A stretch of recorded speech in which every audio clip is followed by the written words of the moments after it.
Mayen, lapit na pala yung birthday ko. Ano naman ngayon, Emerson? Pumalapit na yung birthday mo. Siyempre, hindi pwede wala ka dun. At bakit hindi pwedeng wala ako doon? Ano na naman ba kasing ginagawa mo dito? Ang gulo-gulo na naman ang buhay ko pag nandito ka.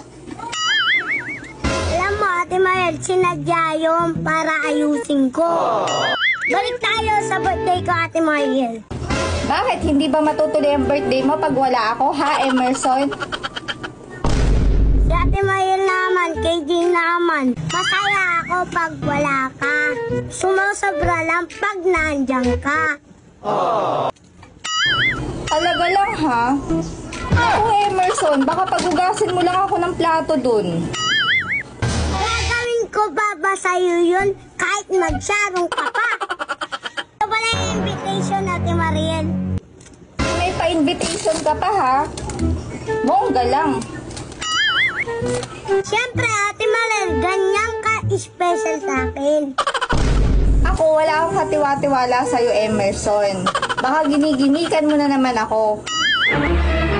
Si Ate Mariel talaga, hindi ko yan magagawa sa'yo. Makita lang kita, masaya na ako. Hindi na ako nag-imbita ng iba.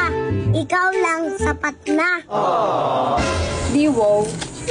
Pa-invitation ka pa? Asahan kita, Ate Mariel, special guest kita doon.